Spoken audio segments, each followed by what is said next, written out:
একটা ঘটনা চলাকালীন তার প্রকৃত গুরুত্ব অনুধাবন করা যায় না। সিমডেগা শহর আর রামরেখা পাহাড়ের জঙ্গলে থাকার সময় যে আশ্চর্য ঘটনা ঘটেছিল তা যে কোনো মানুষের বুদ্ধিশুদ্ধি গুলিয়ে দেবার মতো তাতে কোনো সন্দেহ নেই। কিন্তু তখন যেন একটা ঘোরের মধ্যে দিয়ে চলেছিলাম। ঘটনার প্রবাহ আমার উপর দিয়ে বয়ে গিয়েছে ঠিকই, কিন্তু শেকড় উপড়ে ফেলে দিতে পারেনি। তবে একেবারে ভেতর থেকে নাড়া দিয়ে গিয়েছিল বিষয়টা। এখন কলকাতা ফিরে বুঝতে পারি কি অদ্ভুত অভিজ্ঞতাই না হলো সেবার। এই যে এই খাতাটা, যে খাতা দেখে আপনাদের সমস্ত তারানাথের বলা গল্পগুলিকে একবার করে মনে করিয়ে দিই, সেই খাতায় লিখে রেখে যাচ্ছি সবকিছু। ভবিষ্যতে এ বিবরণ পড়ে কেউ বিশ্বাস করবে কি? আজ তারানাথের বাড়িতে জন্মাষ্টমীর নিমন্ত্রণ খেতে যাব আমিও কিশোরী। কাজেই চারিকে নিয়ে যে দুর্ধর্ষ কাহিনীটি বের করে নেবার কথা ছিল, সে বৈঠকখানার আসর হয়তো কি একেবারেই বসানো সম্ভব হবে না। কাজেই কথা দিলাম, খুব তাড়াতাড়ি ৩-৪ দিনের মধ্যেই তারানাথের বাড়িটা একটু ফাঁকা হলেই আমরা গিয়ে তার কাছের থেকে গল্পটি জেনে নেব। তবে এই খাতা ওলটপালট করতে গিয়ে আবার একটি আশ্চর্য কাহিনী আমার চোখে পড়ে গেল। যদিও এই কাহিনী আপনাদের মধ্যে হয়তো অনেকেই আগে শুনেছেন বা আমি শুনিয়েছি, কিন্তু আসলেই সে সময়ের থেকেই কিন্তু আমাদের এসব অযাচিত অভিযানের সূত্রপাত হয়েছিল। তাই এবছরের অন্যতম সেরা গল্প লক্ষ্মী এলো ঘরে গল্পটি আপনাদের সামনে তুলে ধরবার আগে এই কাহিনীটি, যেটি এখন আবার আমার হাতের কাছে এসে গেল, সেটা একবার আপনাদের শুনিয়ে দিই। দেখুন তো কেমন লাগে গল্পটি। যারা ইতিপূর্বে এই কাহিনীর সঙ্গে পরিচিত তারা নিশ্চিন্তে এড়িয়ে যেতে পারেন, কারণ আমরা খুব শীঘ্রই লক্ষ্মী এলো ঘরে গল্পটির প্রিমিয়ার করতে চলেছি। প্রিয় কিশোরী, পত্রের প্রথমে আমার স্নেহ এবং ভালোবাসা নিও। আশা করি তুমি ভালো আছো। বিভূতির নতুন কর্মক্ষেত্রের ঠিকানা আমার জানা নেই, তাই শুধু তোমার কাছে এই চিঠিটি পাঠালাম। তবে এটিকে তোমরা দুজনের উদ্দেশ্যে লেখা একটি তার হিসেবে বাকি অংশটুকু পড়বে, এটাই আশা রাখবো। মাস দুয়েক তোমরা দুজন কর্মব্যস্ততার কারণে আমার বাড়িতে আসতে পারোনি, ফলে আমিও খুব শূন্যতা বোধ করছিলাম। সে কারণেই আজ দিন 25 হলো আমি রামজয়পুর আমার গ্রামের বাড়িতে এসেছি। এখন জ্বরে আমার শরীর অবসন্ন। হয়তো হস্তাক্ষর দেখেই আমার শারীরিক পরিস্থিতি নাচ করতে পারবে। তবে তোমাদের উদ্দেশ্যে এই পত্রকে এক প্রকার আমন্ত্রণ মনে করতে পারো। এখানে শুধুমাত্র এইটুকু বলবো, তার সাথে আমার আবার দেখা হয়েছিল, যে কারণে আমার এই ভোগান্তি।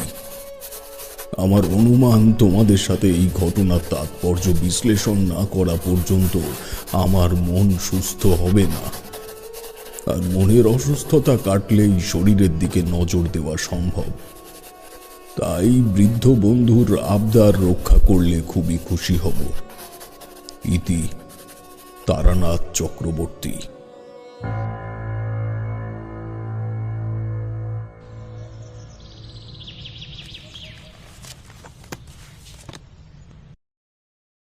কিশোরীর মেসে বসে চিঠিটা পড়লাম।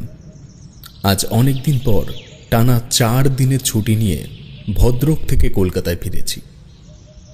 কিশোরীকেও নিজের ঠিকানা দিয়ে যাওয়ার সময় পায়নি, ফলে সেও আমায় এই চিঠির ব্যাপারে অবগত করতে পারেনি। তবে তারানাথের দিব্যদৃষ্টি আছে কিনা জানি না, এই চিঠি আসার দিন 3 মধ্যেই আমি কলকাতায় এলাম। কিশোরী এটা আমায় পড়তে দিয়ে সিগারেট কিনতে গেছিল। ফিরে এসে বলল, ভায়া কি বুঝলে, আজই বেরিয়ে পড়বে নাকি? চিঠি পড়ে যা বুঝলাম, আমাদের দেরি করা একদম ঠিক হবে না। তুমি বরং রেডি হয়ে নাও, আমি বাড়ি থেকে স্নান করে গুছিয়ে আসি। বলে একটা সিগারেট ধরিয়ে সেখান থেকে বেরিয়ে এলাম। ব্যাগের ভেতরে গোটা দুয়েক পাঞ্জাবি ও একটি ধুতি নিয়ে তৈরি হয়ে চলে এলাম পুনরায় মেসে। স্টেশন থেকে তারকেশ্বর মুখ ট্রেনে চেপে বেরিয়ে পড়লাম রামজয়পুরের উদ্দেশ্যে। তারানাথের বাড়ির ঠিকানা ও বর্ণনা এতটাই পুঙ্খানুপুঙ্খভাবে আমাদের মস্তিষ্কে গেঁথে গেছে যে গন্তব্যে পৌঁছতে কিছুমাত্র বেগ পেতে হলো না।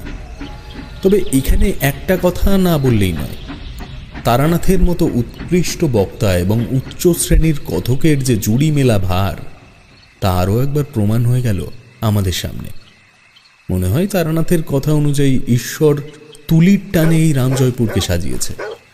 তার থেকেও অবাক করা বিষয় হলো, মাঝখানে এতগুলো বছর কেটে গেলেও এই গ্রামের কোনো বিশেষ পরিবর্তন হয়নি।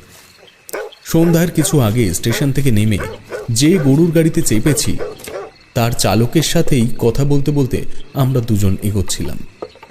উনি হঠাৎ একটি দোতলা বাড়ির দিকে আঙুল দেখিয়ে বললেন, এটাই হলো আমাদের গায়ের সর্বকালীন জমিদার বলরাম ঘোষালের বাড়ি। এই বাড়ির একটা ভয়ানক ইতিহাস আছে। আমি ও কিশোরী মুখ চাওয়াচাই করলাম। দু চোখ ভরে বাড়িটি দেখে নিয়ে বললাম, আমরা সেই ইতিহাসের সাথে পরিচিত। তোমার বাড়ি কি এই গ্রামেই? হ্যাঁ, তবে একদম গ্রামের শেষ প্রান্তে, ওই কৈখালির মাঠের পাশে। কিশোরী বলল, আমরা বোধহয় চলে এসেছি, তাই না? হ্যাঁ, তবে আপনি কি করে জানলেন?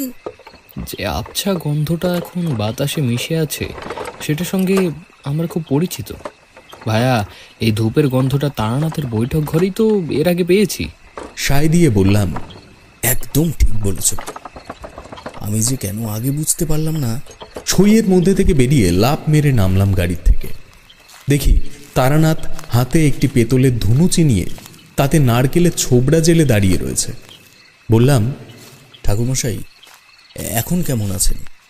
আরে আগে তোমরা ভেতরে এসো, তারপর শরীর নিয়ে আলোচনা করা যাবে ক্ষণ। তোমরা আসবে দেখেই তো বাড়িতে একটু ধুনো দেখাচ্ছি, নইলে শেষ দুদিন যা অবস্থা হয়ে গেছিল ঘর বাড়ির, সে না হয় হবে। এসো কিশোর। বাড়ি বলতে একটা লম্বা বারান্দা লাগোয়া পাশাপাশি দুটো ঘর। যদিও ডান দিকে আড়াআড়িভাবে আরও কয়েকটা ঘর ছিল, কিন্তু সেগুলোর অবস্থা ভগ্নপ্রায় এবং জঙ্গলাকীর্ণ। আমি ও কিশোরী ডান দিকের একটি ঘরে ঢুকে তক্তপোষের ওপরে বসলাম। পাশের ঘরটাই রান্নাঘর। তারানাথ ঘরে এসে ধুনুচিটা নামিয়ে রাখল দেওয়ালে সেটে রাখা একটি মা কালীর ছবির সামনে। বলল, গতবার এই ছবিটা কলকাতা থেকে নিয়ে এসেছিলাম। পাশের বাড়ির হরেনের মায়ের কাছে ঘরের চাবি থাকে। তাকে বলা আছে রোজ সন্ধ্যায় মায়ের চরণে একটি করে সন্ধ্যা প্রদীপ ধরিয়ে রেখে যেতে। আসলে কি বলতো, দেব দেবতাকে খুব বেশি আড়ম্বর করে পূজা করার ক্ষমতা আমার হয়নি কোনো কালেই। বাবা ঠাকুরদার কালে কম পয়সার ছিল না আমাদের। তখন পুজোও দিত মা ঠাকুমারা পঞ্চভোগ দিয়ে, কিন্তু আমি কদা কিঞ্চিত ওই বাতাসা বা চিনি ছাড়া তেমন কিছুই দিতে পারিনি। কখনো কখনো শুধু জল দিয়েও নৈবেদ্য দিতে হয়েছে। হাত পাতা বামুন কোনো কালেই হতে পারিনি আমি। যদি পারতাম তাহলে হয়তো এমন দিন আসতো না। কিশোরী যে ভেতরে ভেতরে নিষ্পিস করছিল তা ঘরে আসার পরের থেকে বুঝতে পারছিলাম। সে বলে উঠল, আচ্ছা ঠাকুরমশাই, আপনি চিঠিতে কার ফিরে আসার কথা লিখেছিলেন? কোনো বিপদের সম্ভাবনা কি? বলে পাঞ্জাবির পকেট থেকে এক বাক্স পাসিং শো এগিয়ে দিল তার দিকে। আমি সপ্রশ্ন দৃষ্টিতে তার দিকে তাকাতেই সে বলল, তুমি যখন বাড়িতে তৈরি হতে গেছিলে তার ফাঁকেই আমি নিয়ে এসেছি। তারানাথ প্যাকেটটি হাতে নিয়ে বললে, হ্যাঁ, বলবো বলবো বলেই তো তোমাদের এখানে ডেকে এনেছি। তবে কোনো বিপদের সম্ভাবনা নয়, বলা ভালো এই বিপদ আমি সারা জীবন বয়ে নিয়েই বেড়াচ্ছি আমার কাঁধে। অবাক হয়ে বললাম, সে কি, আমাদের বলেননি তো এই কথা এর আগে? দাঁড়াও, আমি একটু চা করে নিয়ে আসি, তারপর সব বলছি। তারানাথ চা আনতে গেলে একটা বিচিত্র জিনিস শুনতে পেলাম। সন্ধ্যা পড়ার সাথে সাথেই গ্রাম্য গৃহস্থের বাড়িতে ঘটা করে শঙ্খধ্বনি ও উলুধ্বনি পড়ছে, এবং সেই শঙ্খের শব্দের তালে তাল মিলিয়ে একটা কুকুর করুণ সুরে গান গাইছে। শুনে আমি আর কিশোরী তো একেবারে হেসে খুন। এবার ঘরের ভেতরটায় একবার ভালো করে চোখ বোলালাম। এক কথায় বলতে গেলে দেখে মনে হয় আমরা কোনো ছোটখাটো জ্যোতিষালয়ে দাঁড়িয়ে আছি। ঘরের দেওয়ালে সর্বত্র কালো আলকাতরা দিয়ে যে সকল ছবি আঁকা রয়েছে, এই প্রকার সংকেত চিহ্ন আমরা তারানাথের কোষ্ঠী করার কাগজে আগে দেখেছি। তারানাথ চা নিয়ে এলো মিনিট 10 মধ্যেই। তার সাথে এলো গুড়ের গজা এবং ছোট ছোট প্রদীপ আকৃতির সন্দেশ। সেগুলো তক্তপোষের মাঝে নামিয়ে রেখে বলল, আমাদের গায়ের জিবু ময়রার হাতের মিষ্টি, চায়ের পর এগুলো খাও, নইলে চা বেস্বাদ হয়ে যাবে।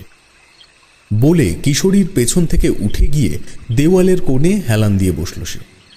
চায়ে একটা লম্বা চুমুক দিয়ে বললাম, এ কি ঠাকুরমশাই, চা 2 কাপ এনেছেন যে, আপনি খাবেন না? না, এখন আর চা খাবো না, একটু বাদেই পাঁচন খেতে হবে, ওই যে বানিয়ে রেখেছি। তার অঙ্গুলি নির্দেশ লক্ষ্য করলাম ঘরের কোণে একটি গ্লাসের দিকে। তারপর আবার তার দিকে ফিরে প্রশ্ন করলাম, শরীরের অবস্থার কোনো উন্নতি বোধ করছেন কি? কালকের থেকে আজ অনেক ভালো আছি, তবে তোমরা না এলে হয়তো অবসাদেই আরো ভেঙে পড়তাম। আচ্ছা বলুন দেখি, কি ঘটেছে আসলে? তারানাথ একটা সিগারেট বের করে ধরালো, তারপর চোখ বুজে একটা তৃপ্ত টান দিয়ে বলল, তোমরা শহরের মানুষ, গ্রাম অঞ্চলের অনেক প্রবাদের সাথে তোমরা পরিচিত নও, তবে একটু আগেই হয়তো শুনেছ সন্ধ্যার সময় একটা কুকুর করুণ সুরে কাঁদছিল। এই কান্নার অর্থ জানো কি? কিশোরী বলল, এই কান্নার আবার কোনো অর্থ হতে পারে নাকি? আমার তো মনে হলো সে এই শব্দটিকে তারই কোনো সহচরের ডাক ভেবে ভুল করে ডাকছে। তাছাড়া আর কি বা হতে পারে ঠাকুরমশাই? জীবনে কখনো না কখনো এই কথাটা হয়তো শুনেছ যে জন্তু জানোয়ারেরা আগের থেকেই বিপদের সংকেত পায়। তো কুকুরের এই প্রকার কান্নাকে গৃহস্থের অমঙ্গল সূচক ইঙ্গিত বলেই মনে করা হয়। যে ঘটনা আমি তোমাদের এখন শোনাতে চলেছি তার মধ্যেও এই শব্দের ভূমিকা তোমরা পাবে। যাক, তাহলে শুরু করি।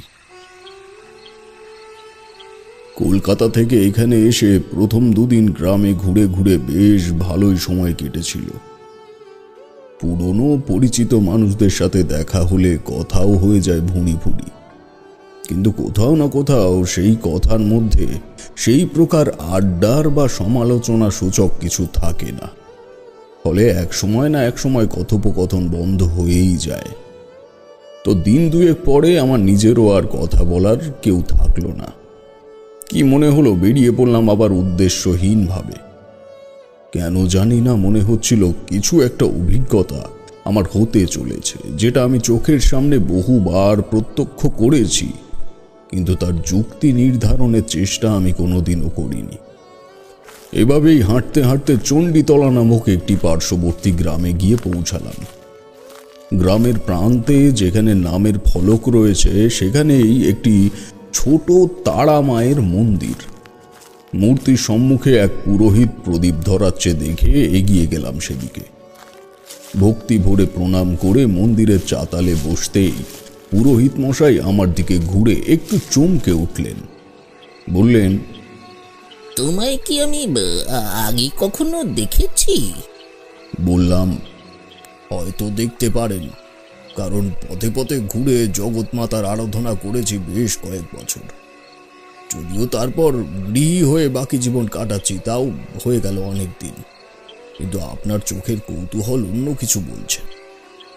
পুরোহিত একটু ঢোক গিলে বললে, না, আমার মনে হয় তোমার সাথে আমার কোনো ঘনিষ্ঠ সম্পর্ক এর আগে হয়েছে। যাক, এখন মনে করতে পারছি না। তা বাবা, এখন এইখানে কি করছো তুমি? কার বাড়িতে এসেছো? না, কাউর বাড়িতে নয়। বহুদিন হলো পথের সাথে পা মিলিয়ে চলিনি, তাই অবসরে আরও একবার পুরনো অভ্যাসকে ঝালিয়ে নিতে ইচ্ছে হলো। আজ রাতে এই মন্দিরের চাতালেই রাত কাটালে আপনার কোনো আপত্তি আছে কি? বাবা, আপত্তি থাকবে কেন? সে তো খুবই ভালো প্রস্তাব। মায়ের বেদিতে সন্তান আশ্রয় নেবে, এতে তিনিও সন্তুষ্ট হবেন। আমিও থাকতাম এখানে, কিন্তু আমার স্ত্রীর শরীরটা খুবই খারাপ দুদিন ধরে। যাই হোক, তুমি তাহলে এখানে বসো, আমি বাড়ির থেকে কিছু খাবার আর একটা পার্টি নিয়ে আসি তোমার জন্য।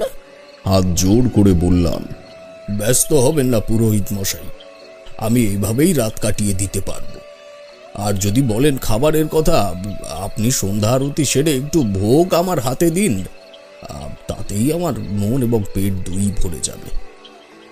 পুরোহিত তৃপ্তি ভরে আমার দিকে তাকিয়ে আবার বললেন, তোমায় নিশ্চয়ই আমি এর আগে দেখেছি। এই উদারতা ও ভক্তির সঙ্গে আমার আগেই পরিচয় হয়েছে। বলে তিনি সন্ধ্যা আরতি শুরু করলেন। আমি কিন্তু কোনোভাবেই মনে করতে পারলাম না যে এই মুখের সাথে আমার আগে কোনো সময় পরিচয় হয়েছিল কি না। বহুদিন পর মায়ের কোজাগরি মূর্তির সামনে পদ্মাসনে বসে তার আরতি দেখছি, নিজেকে এক প্রকার ধন্য বলে মনে হচ্ছিল। আরতি শেষে পুরোহিত মশাই পাকা কলা ও ভেজানো আতপ চাল মেখে আমার হাতে দিলেন এবং কিছুটা অংশ একটা কলা পাতায় নিয়ে বাকি সবটাই একটা সরা দিয়ে ঢেকে রেখে বললেন, বাবা, রাতে খিদে পেলে এটা তুমি খেয়ে নিও। সারা রাত মায়ের সাথে গল্প করো। চণ্ডীতলার কালী খুব জাগ্রত, দেখবে মন থেকে ডাকলে ঠিক সাড়া দেবে। বলে পুরোহিত মশাই বেদির থেকে নেমে মন্দির প্রাঙ্গণে এলেন। তারপর বললেন, এই জায়গায় একটা গর্ত আছে, রাতের বেলায় এদিকে এলে একটু সতর্ক থেকো, নইলে বিপদ হতে পারে। আমি নির্দিষ্ট স্থানে তাকিয়ে দেখলাম সত্যি সেখানে একটি হাঁটু সমান গর্ত রয়েছে। বললাম, ওখানে এমন গর্ত করা হলো কি কারণে? ওই দুলাল রায়ের স্ত্রী ও ছোট ছেলে দিন 5 আগে এই মন্দিরে এসেছিল পুজো দিতে। এই মন্দির যদিও তাদের পূর্বপুরুষেরই সৃষ্টি, কিন্তু বাড়িতে মন্দির থাকায় এখানে বিশেষ আসে না। আমি তখন পুজোয় ব্যস্ত ছিলাম, এরই মধ্যে ওই ছেলেটি এই জায়গার থেকে একটা পাথর খুঁড়ে বের করেছে, তা বুঝতে পারিনি। পুজো সেরে বারান্দায় এসে দাঁড়াতেই দেখি ওই পাথর 2 হাতে আঁকড়ে ধরে দাঁড়িয়ে রয়েছে। দুলাল রায়ের স্ত্রী বলল, এই পলাশ, তুই এখানে গর্ত করতে গেলি কেন হঠাৎ? ছেলেটি বলে উঠল, মা, এটা নিয়ে আমি খেলবো, এটাকে কোনো পাথর ভেবো না তোমরা। এই দেখো, জিনিসটা অনেকটা শিব মূর্তির মতো না? কাছে গিয়ে দেখলাম সত্যি পাথরটা খানিকটা ওরকমই। এক হাত লম্বা একটা সরু পাথরের মাঝ বরাবর আড়াআড়ি ঠিক শিবলিঙ্গের মতো একটা বাহু আছে। আমি খুব বেশি আপত্তি প্রকাশ করতে পারলাম না, কারণ আগেই বললাম এই মন্দিরের সত্ত্বাধিকার তাদেরই। যাক, আজ বাড়িতে ফিরি বাবা, অন্ধকার হয়ে এলো প্রায়। এই কাহিনী বলে পুরোহিত মশাই সেখান থেকে তার বাড়িতে ফিরে গেলেন। আমি চাল কলা মাখা খেয়ে মায়ের মুখের দিকে দৃষ্টি ফেলতেই শিউরে উঠলাম। আমি নিশ্চিত ওই মাটির প্রতিমার মৃন্ময়ী সজল চোখের পলক পড়েছে। সঙ্গে সঙ্গে শরীরের পশম সব কটা দাঁড়িয়ে গেল। আমি হাঁটুতে ভর দিয়ে ধীরে ধীরে চাতালের ওপর থেকে মন্দির কক্ষে প্রবেশ করলাম। কালীমায়ের চোখের দিকে কখনো এক দৃষ্টিতে তাকিয়ে থাকতে নেই, কিন্তু আমার ভেতরের সমুদ্র প্রমাণ কৌতূহল সে আস্পর্ধাকে বজায় রাখতে দিল না। কি যেন একটা রয়েছে সে চোখে। আমি হারিয়ে গেলাম এক অন্য জগতে। মুহূর্তের জন্য দেখলাম এক শ্যামবর্ণ নারীর স্বামীকে বিষধর কোনো সাপে দংশন করেছে। তার চরণ ধরে বসে স্ত্রী লোকটি ফুঁপিয়ে ফুঁপিয়ে কাঁদছেন। আমি তার দিকে এগিয়ে যেতেই সে কাঁপা কাঁপা গলায় বললে, ওনাকে ফিরিয়ে দিতে পারবেন? আমি কোনো উত্তর দিতে যাব এমন সময় এক প্রচণ্ড বাজের শব্দে আবার প্রকৃতিস্থ হলাম। চোখের কোণে নিজের অজান্তেই কখন জল জমে এসেছে জানি না। হাতের ওপরে এক ফোঁটা জল পড়তেই পুনরায় দৃষ্টি ফেললাম আবার মায়ের দিকে।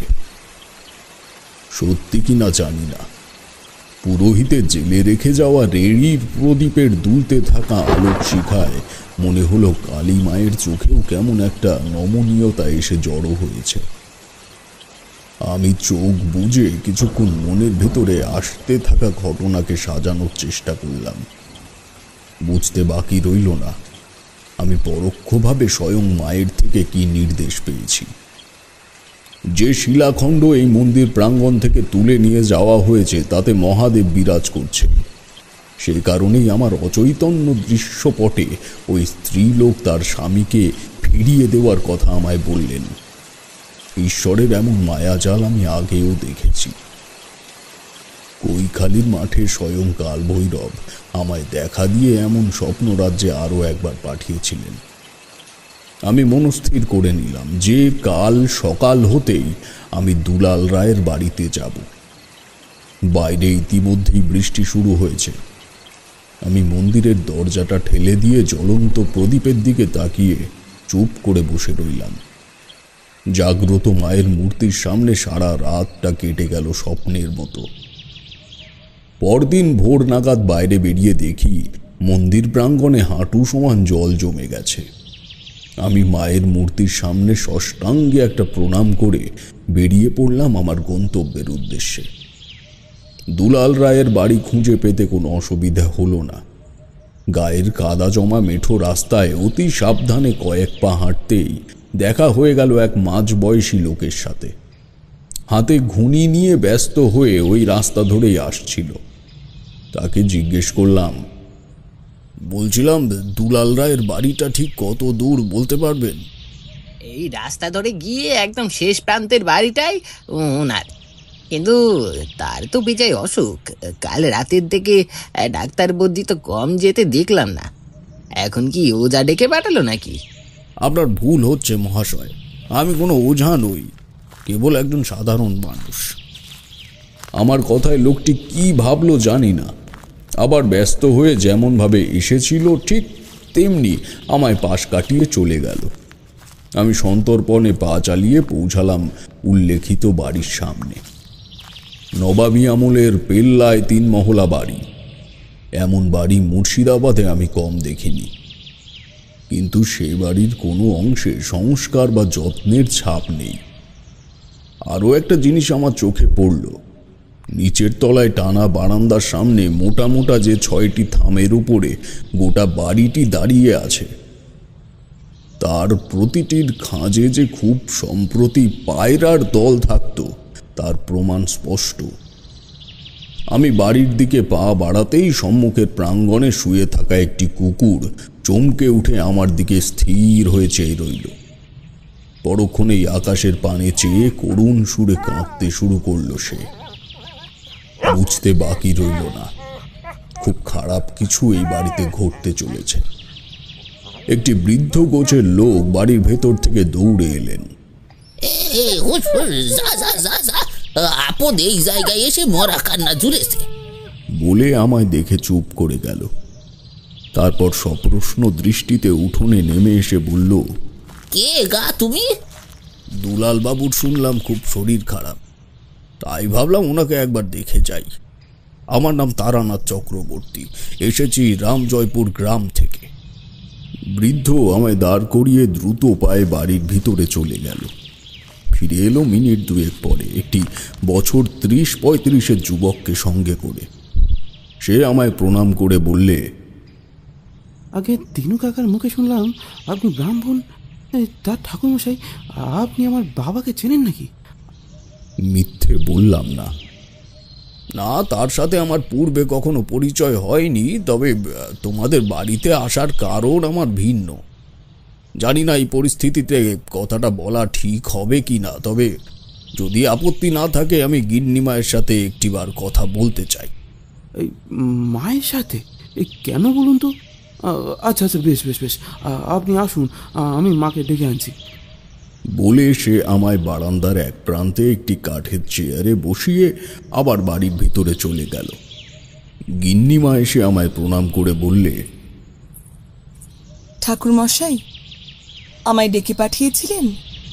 হ্যাঁ মা, একটি বিশেষ দরকারে তোমায় ডেকে পাঠালাম। তোমার ছোট ছেলে যে পাথরের অংশটি তুলে এনেছিল ওই চণ্ডীতলার মন্দিরের প্রাঙ্গণ থেকে, তা ফিরিয়ে নিয়ে যেতে আমি এসেছি। ওটি ঈশ্বরের স্বরূপ। সেই বস্তুকে বাস্তব ভিটেতে যখন তখন নিয়ে আসাটা মোটেই বাড়ির জন্য মঙ্গলজনক নয়। গিন্নিমা বিস্ফারিত দৃষ্টিতে আমার দিকে চেয়ে থেকে বললে, ওটি ঈশ্বরের স্বরূপ? ঠাকুরমশাই, পলাশ পড়াশোনায় একদম মন দিচ্ছিল না ওটিকে নিয়ে আসার পর থেকে। ওই কারণেই তোর বাবা ওই পাথরের টুকরোটিকে ভেঙে 2 টুকরো করে ফেলেছে। আর আমি তো সেই খণ্ড দুটো পেছনে ডোবার জলে ছুঁড়ে ফেলেছি। কথাগুলি শুনে আমার মাথায় আকাশ ভেঙে পড়ল। বললাম, কোথায় সেই ডোবা? আমায় একবার নিয়ে যেতে পারো সেখানে? ইতিমধ্যে দুলাল রায়ের বড় ছেলে এসে দাঁড়িয়েছে তার মায়ের পেছনে। সে ব্যস্ত হয়ে বললে, আসুন ঠাকুর মশাই, আমি নিয়ে যাচ্ছি আপনাকে। তার সঙ্গে সেই বিশাল বাড়ির পেছনের অংশে এলাম। তারপর কিছুটা হাঁটু সমান জঙ্গলাকীর্ণ জায়গা পেরিয়ে যে জলাশয়ের সামনে এলাম, সেটিকে ডোবা না বলে পুকুর বললেই ভালো হয়। কচুরিপানা ও শ্যাওলায় আবৃত জলের সামনে দাঁড়িয়ে ওম নমঃ শিবায় মন্ত্রে ঈশ্বরের কাছে গোটা রায়বাড়ির তরফ থেকে ক্ষমা ভিক্ষা চেয়ে আবার ফিরে এলাম বাড়ির সম্মুখের বারান্দায়। গিন্নিমা সেখানেই দাঁড়িয়েছিলেন। বললাম, অনেক বড় বিপদকে আমন্ত্রণ করা হয়েছে মা। মহাদেব সহজে তার রোষ দৃষ্টি মানবকুলের উপরে নিক্ষেপ করেন না, কারণ তার তেজস্ক্রিয়তা সহ্য করার মতো ক্ষমতা আমাদের নেই। কিন্তু সেই প্রস্তর খণ্ডে তার অবয়ব পর্যন্ত বর্তমান ছিল, তা দেখতে পেয়েও তুমি কিছুই বুঝতে পারোনি। গিন্নিমা কাঁপা কাঁপা গলায় বললে, অপরাধ নেবেন না ঠাকুরমশাই, আমি একবারের জন্য এইরকম কিছু সম্ভাবনার আজ পাইনি। পলাশ ওই পাথর খণ্ডটিতে মহাদেবের উপস্থিতি আছে বলে দাবি করেছিল ঠিকই, কিন্তু আমি একটি বারের জন্য ওর ওই শিশুসুলভ মানসিকতার বহিঃপ্রকাশ ছাড়া সেটিকে আর অন্য কিছু মনে করিনি। ঠাকুরমশাই, এবার আমি কি করব? আপনি আমাদের রক্ষা করুন। আমি ঈশ্বরের আরাধ্য হয়েই জীবন কাটাতে চাই ঠাকুরমশাই। তারা আমাদের ওপরে ক্ষিপ্ত হয়ে উঠলে সেটা মোটেই আমাদের 2 সন্তানের ভবিষ্যতের জন্য শুভ হবে না। আমাদের রক্ষা করুন ঠাকুরমশাই। এদিকে বাড়ির যে অবস্থা এখন এমনিতেই। তাহলে কি ঠাকুরমশাই এই কারণেই ওদের বাবাদের এই অবস্থা? আমি একবার ওনাকে দেখলে বিষয়টায় নিশ্চিত মতামত রাখতে পারবো। আমার কথা শুনে দুলাল রায়ের স্ত্রী বিনা বাক্য ব্যয়ে আমাকে বাড়ির ভেতরে নিয়ে গেলেন। ছেলেটিও আসলো আমাদের পেছন পেছন। তার নাম জীবন রায় এবং পিতার তেজারতি ব্যবসায় তার উৎসাহ প্রচুর। এই কথা জানতে পারলাম রায় মশাইয়ের ঘরে পৌঁছনোর আগ মুহূর্ত পর্যন্ত। অবশেষে যখন 6টা সিঁড়ির বাঁক পেরিয়ে 3 তলার ওপরে নির্দিষ্ট ঘরটির সামনে এলাম, তখনই স্পষ্ট অনুভব করলাম ব্যাপারটা। মনে হলো আমার খুব কাছে, বলা ভালো হাত 10 মধ্যেই কিছু একটা এমন রয়েছে যা বহির্জাগতিক, যা পার্থিব সৃষ্টির উপাদান নয়। ঘরের ভেতরে প্রবেশ করতেই সেই অনুমান একেবারে মিলে গেল। দেখলাম একটি বছর 10 ছেলে হাতে একটি সর্প শাবক নিয়ে বিছানায় শুয়ে আছে। দুলাল রায়ের দিকে তার দৃষ্টি স্থির। আমার পাশের থেকে রায়বাবুর বড় ছেলে বলে উঠল, এ পলাশ, তুই হাতেও কি ধরে আছিস? তৎক্ষণাৎ ছেলেটি সরীসৃপটিকে হাতের মুঠোয় পাকিয়ে ধরে সম্মুখের খুলে রাখা জানলার থেকে ছুঁড়ে বাইরে ফেলে দিল। তারপর বলল, দাদা, এটা সাপটা এই বাবাকে কামড়াতে যাচ্ছিল, তাই তাই বলে তুই খালি হাতে একটা সাপকে এভাবে ধরবি? দেখ ভাই, এখন এমন করে আর বিপদ ডেকে আনিস না। এমনি বাড়ির অবস্থা খুবই খারাপ।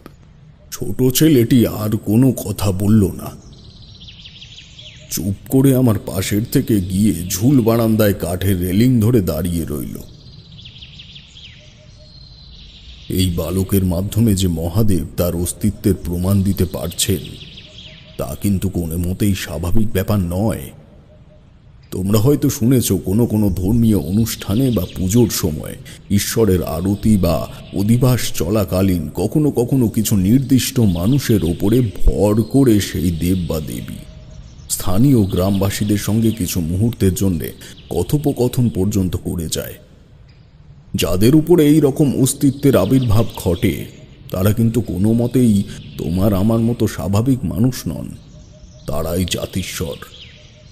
আগের জন্মে হয় কোনো উচ্চমার্গের পুরোহিত কিংবা তান্ত্রিক ছিল, অথবা এমন কোনো পুণ্যবান মানুষ যার পুণ্যের আদলে কয়েক ঘর দিন দরিদ্র বা বিপদগ্রস্ত মানুষের উপকার হয়েছে।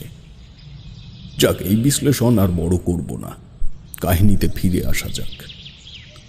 আমি বাচ্চা ছেলেটির দিকে একবার তাকিয়ে ঘরের ভেতরে এলাম। রায়মশাই কথাবার্তা শুনে বিস্ফারিত চোখে চেয়েছিলেন আমার দিকে। ওনার মুখ দেখেই বোঝা যায় উনি আর বেশি দিন বাঁচবেন না। আমি অন্তত বেশ ভালো বুঝতে পারলাম ব্যাপারটা। মৃত্যুর পূর্বে চোখের নিচে ও নাকের ডগায় এক প্রকার লক্ষণ ফুটে ওঠে। সেটা কি আমায় জিজ্ঞেস করো না, কারণ এই সকল বিদ্যা প্রচার করায় গুরুর নিষেধ আছে। যাক, আমি রায়মশাইয়ের মাথার কাছে বসে প্রশ্ন করলাম, এখন কেমন বোধ করছেন রায়মশাই? দুর্বল কণ্ঠে উত্তর এলো, আপনাকে তো আমার নাম তারানাথ চক্রবর্তী। এক কথায় এই বাড়ির মানুষকে বিপদের সম্ভাবনা থেকে দূরে সরানোর জন্যই এসেছিলাম, কিন্তু আপনার দ্বারা সেই কলমশ কর্ম ইতিমধ্যেই ঘটে গেছে রায়মশাই। এখন প্রায়শ্চিত্ত দেওয়া ছাড়া অন্য কোনো উপায় নেই। অসুস্থ মানুষটিকে উদ্দীপ্ত করার ইচ্ছে আমার ছিল না, কিন্তু তাৎপর্য বোঝাতে গেলে একটু কথা আমায় বলতেই হতো। দুলাল রায় বালিশের শেষ প্রান্তে মাথা তুলে বললে, আমি তো নিজের অজান্তে কোনো কাজ করি না, তবে কিভাবে কি হলো? আপনি আপনার কনিষ্ঠ পুত্রের নিয়ে আসা যে পাথর খণ্ডটিকে ভেঙে টুকরো টুকরো করেছেন, তার মধ্যে স্বয়ং মহাদেবের অস্তিত্ব বিরাজিত ছিল। নিজের অজান্তে এই কাজ করলে এমনটা হওয়ার কথা নয়। যদি কিছু না মনে করেন, আপনাকে একটা প্রশ্ন করতে পারি? দুলাল রায় সম্মতিসূচক মাথা নাড়লেন। বললাম, আপনি এই প্রকার কোনো পাথর মূর্তির ব্যাপারে কি আগের থেকেই জানতেন? দুলাল রায় কিছুক্ষণ চুপ করে থেকে বললেন, এই মাস কয়েক আগে বিশ্বেশ্বর ভট্টাচার্য নামের একজন লোক আমার বাড়িতে এসে উপস্থিত হলেন। আমি তখন বারান্দায় বসে তামাক খাচ্ছি। বললেন, আপনার বাড়িতে ঈশ্বরের পদধূলি পড়বে খুব শীঘ্রই। আপনার যে তেজারতি বা সুদের কারবার আছে তা এখন বন্ধ করে দিন। প্রচুর মানুষ আপনার পাওনা অতিরিক্ত কর শোধ করার চাপে পড়ে আত্মহত্যা করতে বসেছে। এভাবে চলতে থাকলে আপনি যে পরিমাণ পাপের ভাগিদার হয়ে উঠবেন, তা কোনো মতেই এ বংশের জন্য শুভ হবে না। ঈশ্বরের মতি স্থির করুন। এই অভিশাপ পুরনো ব্যবসা বন্ধ করে সৎপথে ফিরে আসুন। দুপুরে খাওয়া দাওয়া করে তামাক নিয়ে বসেছি, এমন সময় একজন আগন্তুকের মুখে এই কথা শুনলে কোনো মতেই তার প্রতি প্রীতি জন্মায় না। বললাম, এই কে আপনি? এসব ভুলভাল আলাপ জমিয়ে কি হাসিল করতে চাইছেন বলুন তো? আমি কি করব আর না করব সেটা বিচার করার আপনি কে? হ্যাঁ, আর শুনুন, ভগবান সেবা করলে পেটের ভাত জুটবে না। এর জন্যই তো আপনার মতো ব্রাহ্মণ মানুষ পথে পথে ঘুরে বেড়ায়। না বাসার কোনো ঠিক আছে, না আছে কোনো ঠিকানা। যান যান, ধর্মকর্ম করার বয়স হলে তখন ভেবে দেখবো, এখন আসতে পারেন। লোকটি চলে গেল। কেউ যাওয়ার সময় বলে গেল, ধন্যবাদ গৃহস্বামী, তবে অনুরোধ রইল, শিব পুরাণটি পারলে একবার পড়বেন। এটুকু বলে দুলাল রায় চুপ করলেন। আমি অবাক হলাম। বিশ্বেশ্বর ভট্টাচার্যের নামটি শুনে, অর্থাৎ বিশু ঠাকুর, সে আমার আগে এসেছিল এই বাড়িতে। পুরো ব্যাপারটা তাহলে দাঁড়ালো, এই জগৎ মাতার দূত হয়ে বিশু ঠাকুর একবার দুলাল রায়কে সতর্ক করে গেছেন। তারপর মানবজাতির সঙ্গে অদৃষ্টের বন্ধন থেকে আরও একবার পাথর মূর্তির প্রতি দুলাল রায়ের মতি স্থির করার জন্য নিয়তি এই বাড়িতে সেটিকে তুলে এনেছে চণ্ডীতলার মন্দির প্রাঙ্গণ থেকে। তবুও অর্থ পিশাচ দুলাল রায়ের মাথায় একবারের জন্যেও ঈশ্বর উপস্থিতির কথা প্রশ্রয় পায়নি। আমি মাথা নিচু করে বেরিয়ে এলাম ওই ঘর থেকে। জীবন আমায় বৈঠক ঘরে নিয়ে এসে বসালো। গিন্নিমা ছুটে এসে আমার পায়ের কাছে বসে বললেন, কি বুঝলেন ঠাকুরমশাই? ওনার অসুস্থতা কি তবে উক্ত কর্মেরই ফল? ভেঙে পড়ো না মা, নিজেকে শক্ত করো। রায়বাবুকে সুস্থ করে তোলা অসম্ভব ঠিকই, কিন্তু তোমার বাকি দুই সন্তানকে কোনোদিনই এমন অর্থ লালসায় মত্ত হতে দিও না। ঈশ্বর সেবায় নিজেকে নিয়োজিত করলে অনেক অজ্ঞাত পাপ কর্ম থেকে দূরে সরে থাকা যায়। জীবন, তুমি তো শুনছই আমার কথা। পলাশকেও এই পথে চালনা করার দায়িত্ব তোমার উপরেই থাকবে। তার ক্ষুদে হৃৎপিণ্ডে এখন ঈশ্বরের নির্যাস প্রবেশ করেছে। নইলে কি এতটুকু ছেলে একটা বিষধরকে হাতের মুঠোয় ধরে রাখতে পারে? যদিও বয়স বাড়ার সঙ্গে সঙ্গে তার মতিভ্রম হতেই পারে। একটা অনুরোধ তোমাদের কাছে আছে, রাখবে কি? গিন্নিমা ফুঁপিয়ে কেঁদে উঠলেন, বললেন, আপনি যা বলবেন আমরা তাই করব ঠাকুরমশাই। কেবল কেবল ওনাকে ফিরিয়ে দিতে পারবেন তো? এই কথাটি শুনে আমার শরীর আবার কাঁটা দিয়ে উঠল। মনে পড়ে গেল মায়ের মূর্তির সামনে বসে যে মায়াজাল আমি দেখেছিলাম, তাতেও সেই স্ত্রীলোক আমায় দেখে এই কথাটাই বলেছিল। আমি নিজেকে সংযত করে বললাম, যত তাড়াতাড়ি সম্ভব ওই ডোবার জল সেচ করে পাথরের টুকরোগুলি খুঁজে বের করার চেষ্টা করো। আমার মনে হয় যদি সেই বিগ্রহ পুনরায় যথাস্থানে ফিরিয়ে গিয়ে রেখে আসা যায়, তাহলে কোনো কিছুর পরিবর্তন হতে পারে।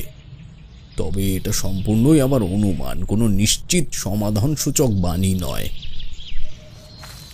বলে আমি এই বাড়ির থেকে বেরিয়ে এলাম। মনে মনে ঠিক করলাম একটিবার মন্দিরের পুরোহিত মশাইয়ের বাড়িতে যাব।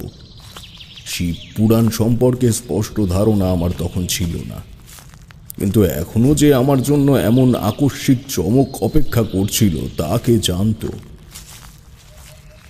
সারা গ্রামের লোকের কাছের থেকে এমন একটা কথা জানতে পেলাম যা আমি একবারের জন্যেও ভাবতে পারিনি। হয়তো গিন্নিমায়ের কাছে যদি জানতে চাইতাম, সেখানেই আমি কিংকর্তব্য বিমূঢ় হয়ে বসে রইতাম। এটুকু বলে তারানাথ থামল। কিশোরী অস্থির হয়ে জিজ্ঞেস করল, কি হলো ঠাকুরমশাই, থামলেন কেন? এমন কি জানতে পেরেছিলেন আপনি হঠাৎ করে? তারানাথ একটা সিগারেট ধরিয়ে বলল, বাইরের থেকে জুতো জোড়াগুলো তুলে এনে ঘরের ভেতরে রাখো। আকাশে বেজায় মেঘ হয়েছে। এমন সময় আকাশের গুরুগম্ভীর গর্জনে যেন নিমেষের মধ্যে বাস্তব পৃথিবীতে ফিরে এলাম। তারানাথ পরিচিত হাসি হেসে আবার তামাক সেবনে মনোনিবেশ করল। আমিও কিশোরী বাইরে গিয়ে জুতো জোড়াগুলো তুলে এনে ঘরের কোণে রেখে আবার তক্তপোষে এসে বসলাম। এতক্ষণ পরে ঘিয়ে ভাজা গজার সুমিষ্ঠ গন্ধ নাকে যেতেই পেটের ভেতরটা যেন মোচড় দিয়ে উঠল। তারানাথ একটি পুরনো কৌটোর ভেতরে সিগারেটের ছাই ঝেড়ে আবার বলতে শুরু করল, চণ্ডীতলার মানুষের কাছের থেকে জানতে পেলাম গ্রামের সীমান্তের ওই মন্দিরে আজ বহু বছর হয়ে গেল কোনো পুরোহিত পুজোই করে না। বরং দুলাল রায়ের বংশের যে কুলপুরোহিত শেষ পর্যন্ত পুজো অর্চনা করতেন, তাকে রায়বাবুই বাড়তি অর্থ বিনিয়োগের তাগিদে বন্ধ করে দিয়েছেন। মাঝে মাঝে গিন্নিমা গিয়ে ওখানে পুজো দিয়ে আসেন। তাছাড়া গ্রামের মানুষ প্রতিনিয়ত সেখানে সন্ধ্যা বাতি দেয়। আমি দুশ্চিন্তায় জর্জরিত হয়ে কাঠের পুতুলের মতো ফিরে এলাম আবার মন্দির প্রাঙ্গণে। বিকেল গড়িয়ে গেল। কুটি কয়েক বৃদ্ধা এসে সন্ধ্যাবেলায় বার প্রদীপ দিয়ে রেখে গেলেন মায়ের চরণের সামনে। তাদের মধ্যে একজনকে জিজ্ঞেস করলাম, কাল আপনারা প্রদীপ দিতে আসেননি? তিনি উত্তর দিলেন, না বাবা, বিকেলে ওই একটু পাশের গ্রামে হরিনাম সংকীর্তন শুনতে গেছলুম। বিকেলে ফিরতি পথে সে কি তুমুল বৃষ্টি, তাই আর আশা হয়নি কো। আমি আর কোনো কথা বললাম না। জড়বস্তুর মতো চুপ করে গেলাম মন্দিরের দেওয়ালে হেলান দিয়ে।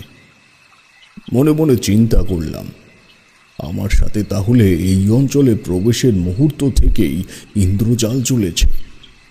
এই কারণেই ওই বৃদ্ধ বারবার বলছিলেন আমাকে উনি চেনেন, কিন্তু কিভাবে?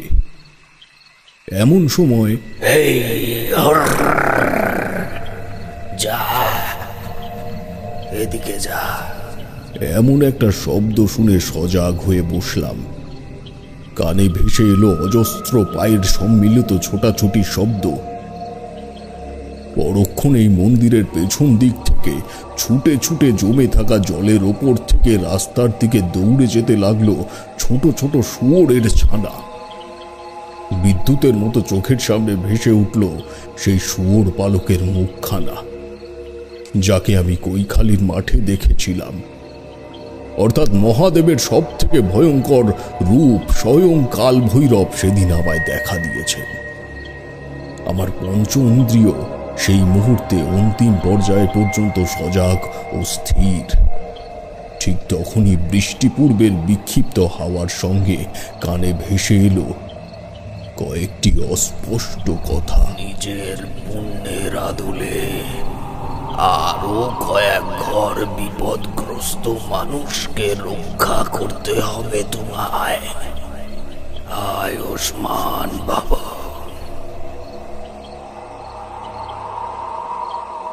আমার মনের স্থির প্রত্যয় তৈরি হওয়ার জন্য এইটুকুই যথেষ্ট ছিল। আমি পুঁটলি থেকে পড়াশড়ি হোরা বের করে কাল ভৈরবকে শান্ত করবার বীজ মন্ত্রের ওপরে চোখ বোলাতে শুরু করলাম। মনে রেখো, শিব একটি বেল পাতাতেই সন্তুষ্ট ঠিকই, কিন্তু তার রোষানল প্রশমন করা ঠিক তেমনই কঠিন কাজ। সারা রাত ধরে সমস্ত গূঢ় প্রক্রিয়া খুঁটিয়ে খুঁটিয়ে পড়ে নিয়ে অপেক্ষা করলাম পরের দিনের সূর্যালোকে। সে কি ভয়ানক বৃষ্টি হলো সেই রাত্রে! মনে হলো সৃষ্টিকে ধ্বংস করে ভাসিয়ে নিয়ে যেতে চাইছে অদৃষ্ট। ঝিঝি পোকারা পর্যন্ত ক্লান্ত স্বরে ডাকতে ডাকতে মাঝরাতের পরে চুপ করে গেল। মন্দিরের বারান্দায় দুটি কুকুর এসে কখন থেকে যে কুণ্ডুলি মেরে শুয়ে আছে তা টের পাইনি। হঠাৎ দরজার ফাঁকের থেকে দুই জোড়া জ্বলন্ত চোখ দেখে সেদিকে প্রদীপের আলো ধরতেই তাদের দেখতে পেলাম। দিনের আলো ফুটতেই আমি হাঁটা দিলাম দুলাল রায়ের বাড়ির উদ্দেশ্যে। পৌঁছে দেখি বাড়ির উঠোনে কয়েকজন লোক গামছা ও বালতি নিয়ে দাঁড়িয়ে জীবনের সাথে কথা বলছে। আমায় দেখেই জীবন এগিয়ে এলো, বলল, ঠাকুরমশাই, এদের দিয়ে ডুবায় সেচ করাচ্ছি, আশা করি কালকের মধ্যে হয়ে যাবে। আমি জীবনকে বললাম, জীবন, আমি একটা শেষ চেষ্টা করতে চাই, আমায় কয়েকটা উপকরণ জোগাড় করে দিতে পারবে? নিঃসন্দেহে ঠাকুরমশাই, আপনি বলুন। দিনু কাকা, তুমি এদিকটা একটু এসো দেখি। রাতের দিকে হয়তো দুলাল রায়ের শরীর আরো খারাপ হয়েছিল। দেখলাম বাড়ির চাকর দিনু একটি বাক্স নিয়ে একজন জনৈক ভদ্রলোককে সদর পর্যন্ত এগিয়ে দিয়ে আমাদের সামনে এসে দাঁড়ালেন। দেরি করা ঠিক হবে না জীবন, তুমি তাড়াতাড়ি ত্রিফলকযুক্ত একটি বেলপাতা নিয়ে আসবে। মনে রেখো, বেলপাতার পেছনের অংশে মা লক্ষ্মীর বাস, তাই শুদ্ধ বস্ত্র পরিধান করে তা সংগ্রহ করবে এবং ঠিক একই আয়তনের আরও 11টি বেলপাতা এনে সেটি মালা তৈরি করতে হবে। একটি তাজা আকন্দ ফুল সংগ্রহ করতে হবে, কারণ আকন্দ ফুলের 5টি অংশে শিবের পঞ্চানন রূপ বিরাজ করে। তাছাড়া দূর্বা, তিল, আতপ চাল, গাঁজা এবং দুধ এটাও যেন পর্যাপ্ত পরিমাণে থাকে। আজ সূর্যাস্তের পর আমি ওই ডোবার এক অংশে মহাদেবের যন্ত্র অর্পণ করে পূজায় বসব। দেখা যাক দুলাল বাবুকে ফিরিয়ে আনতে পারি কিনা। জীবন ব্যাকুল হয়ে বলল, ধন্যবাদ ঠাকুরমশাই, আমি জানতাম আপনি অবশ্যই একটা আশার আলো দেখাবেন। আমি পুঙ্খানুপুঙ্খভাবে আপনার প্রয়োজনীয় সামগ্রী জোগাড়ের বন্দোবস্ত করছি এক্ষুনি। বলে সে ব্যস্ত হয়ে সেখান থেকে চলে গেল। আমি গিন্নিমাকে ডেকে স্নানাদি সেরে পুজোর কাজকর্মে হাত লাগাতে বলে চণ্ডীতলা বাজারে গেলাম। সেখান থেকে একটা রামাবলী ও ধুতি কিনে ফিরে এলাম আবার মন্দিরে। দুপুরে সে বস্ত্র মা কালীর সামনে রেখে ভক্তিপূর্বক আতপ চাল ও কলার ভোগ দিয়ে সন্ধ্যা পর্যন্ত আরাধনা করলাম। সন্ধ্যার পর গঙ্গা শুদ্ধি হয়ে শ্বেত ধুতি ও রামাবলী গায়ে পেঁচিয়ে তৈরি হয়ে বেরিয়ে পড়লাম। পুটলির মধ্যে মায়ের পুজোর 2টো জবা নিয়ে পৌঁছালাম দুলাল রায়ের বাড়ির পেছনের সেই ডোবার পাড়ে। দেখলাম সেচের ফলে জলের গভীরতা কিছুমাত্র কমেছে। জীবন, দিনু এবং গিন্নিমা সেখানেই ছিল। দেখলাম বেশ খানিকটা জায়গা পরিষ্কার করে এক ঢিপি ঝুড়ো মাটি জোগাড় করে রেখেছে বেদি করবার জন্য। আমি ডোবার দিকে মুখ করে পদ্মাসনে বসে জল ও মাটি দিয়ে কাদা তৈরি করে বেদি বানালাম। বেদির পাদদেশে অর্পণ করলাম মায়ের পুজোর জবা ফুল 2টো। তারপর পইতে প্রণাম করে সেখানে অঙ্কন করলাম মহাদেবের যন্ত্রচিত্র। জীবন ও দিনু প্রয়োজনীয় সামগ্রী সমস্ত আমার হাতের কাছে এগিয়ে দিল। ঠিক বেদির মাঝখানে ত্রিফলকযুক্ত বেলপাতা রেখে সেটিকে কেন্দ্র করে 11 পাতার মালাটি বসালাম। আকন্দ ফুলটি কপালে ছুঁয়ে ওই মাঝের বেলপাতাটির উপরে রাখতেই সামনে জলাশয়ের মধ্যে কোনো ভারী জিনিস পড়ার মতো শব্দ হলো। প্রত্যেকে আমার দিকে সপ্রশ্ন দৃষ্টিতে চাইল। বললাম, আপনারা আমার পেছনে বসে পড়ুন। আশুতোষের তাণ্ডব লীলা শুরু হলে ভয় পেয়ে যেতে পারেন। সবাই তাই করল। দুধের মধ্যে তিল ঢেলে দিয়ে বোম শঙ্কর ধ্বনিতে ঈশ্বরের দৃষ্টি আকর্ষণের চেষ্টা করলাম। কলকেতে গাঁজা পুড়ে কর্পূর দগ্ধ প্রদীপের পাশে রেখে উঠে দাঁড়ালাম। তারপর ঘটি থেকে তিল মিশ্রিত দুধ আকন্দ ফুলের ওপরে ঢালতে ঢালতে শুরু করলাম মন্ত্রপাঠ।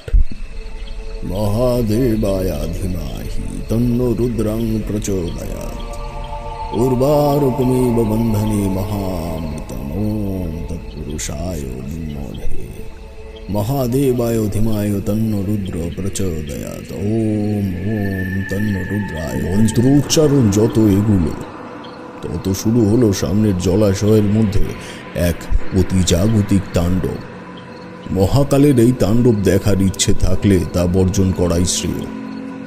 আশপাশের বনস্পতি যেন এক অপ্রত্যাশিত কাল বৈশাখী ঝড়ে উপড়ে এসে পড়ছে ওই ডোবার জলের ভেতরে। চোখের ইশারায় দুধের পাত্রগুলো আরো কাছে এগিয়ে দিতে বললাম জীবনকে। বুঝতে পারছিলাম এই রোষ শীর্ষ ঠান্ডা করতে গেলে যে পরিমাণ দুগ্ধ ও গঙ্গাবাড়ির প্রয়োজন তা এখানে উপস্থিত নেই। মাথার উপরে কোথার থেকে এতগুলো নীল নক্ষত্র জড়ো হলো লক্ষ্য করিনি।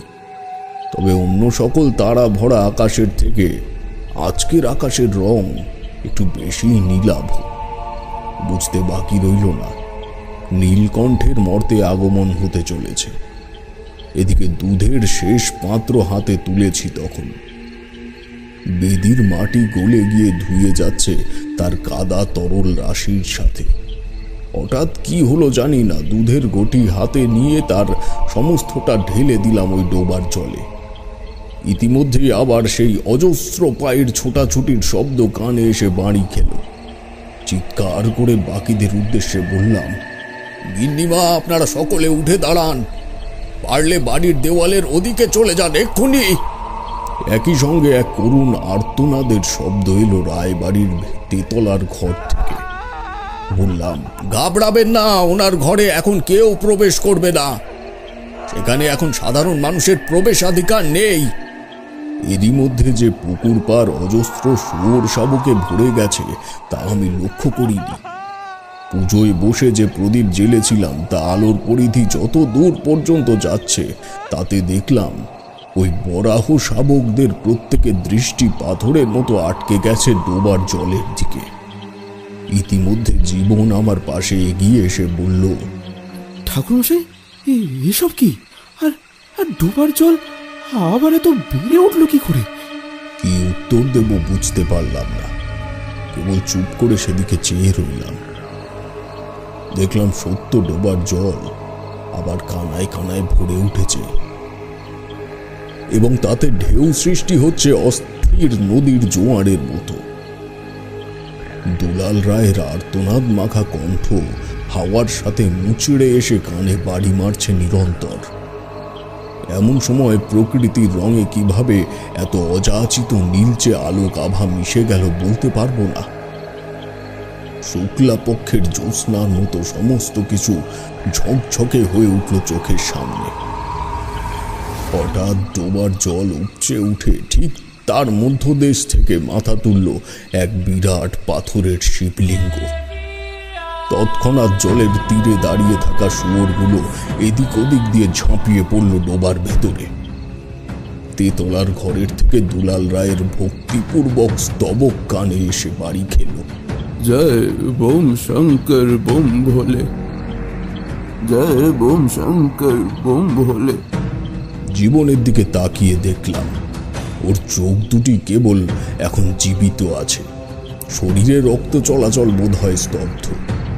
বললাম, জল সেচ থামিয়ে দিও না জীবন, এখানেই প্রতিষ্ঠিত হবে রায়বাড়ির শিব মন্দির।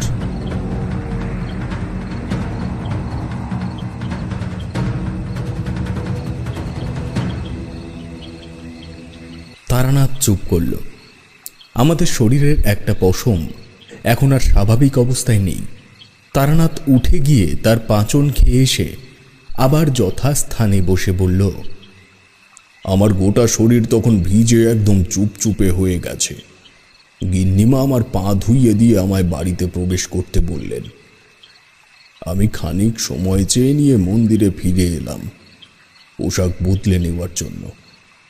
মনে মনে ভাবছিলাম, তাহলে কি মন্দির প্রাঙ্গণের সেই গর্ত ওভাবেই রয়ে গেছে? সেখানকার শৈল বিগ্রহ তবে আমি কিভাবে অর্পণ করব? এইসব চিন্তা করতে করতে যখন নির্দিষ্ট স্থানের সামনে এসে পৌঁছালাম, তখন দেখি মন্দির প্রাঙ্গণে আলো আধারের সঙ্গে মিশে একটা মানুষের অবয়ব দাঁড়িয়ে আছে। জল জমে থাকার কারণে বুঝতে না পারলেও আন্দাজ করতে পারলাম ওই মানুষটি যেখানে দাঁড়িয়ে আছে তার আশেপাশেই সেই গর্তটা ছিল। মন্দিরের ভেতরে প্রদীপ জ্বলছে, কিন্তু দরজা ভেজানো থাকায় তার আলো বাইরের উঠোন পর্যন্ত আসছে না। আমি প্রশ্ন করলাম, কে আপনি? পুরোহিত মশাই নাকি? কোনো উত্তর এলো না। আমি এক পা দুপা করে মন্দিরের বারান্দায় উঠে উঠোনের দিকে ফিরে ভেজানো দরজাটা হালকা খুলতেই দেখতে পেলাম আমার বাল্যের পরিচিত সেই ব্যক্তি আমার দিকে শান্ত দৃষ্টিতে চেয়ে রয়েছে। আমি মাথা নিচু করে তাকে প্রণাম করতেই দিকবিদিক উন্মাদ করা একটা মদিরার গন্ধপূর্বক মহাপুরুষ উধাও হলেন। তারপর দিন থেকেই আমার শরীর কেমন খারাপ হয়ে পড়ল। শেষ কয়েকদিন ধরে কি জ্বর, তোমাদের কি বলব। এর আগেও কাল ভৈরব দর্শন হওয়ার পর আমার জীবনে এক ভয়ঙ্কর ঘটনা ঘটেছিল। দেখা যাক এবার আমার জন্য কি অপেক্ষা করছে। মটলেনে কদিন ফিরবো না, এখানেই রয়ে যাব আরো মাস দুয়েক। 2 মাস পর দেখো না আবার কি শুনতে পাই। কাল বরং চলো আমরা সবাই মিলে চণ্ডীতলা একবার ঘুরে আসি। মায়ের মন্দির দর্শনও হবে আর দেখা যাবে রায়বাড়িতে শিব মন্দিরের কাজ শুরু হলো কিনা।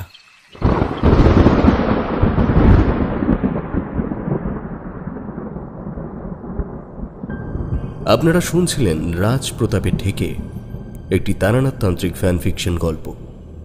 খুব শীঘ্রই আমাদের চ্যানেলে আসতে চলেছে রাজপ্রতাপের ঢেকের অন্যতম বিশেষ নিবেদন তারানাথ তান্ত্রিকের গল্প লক্ষ্মী এলো ঘরে।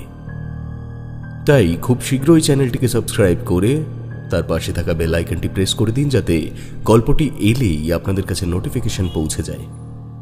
আজকের মতো এখানেই শেষ করছি, ফিরবো আবার পরবর্তী গল্প নিয়ে। ধন্যবাদ।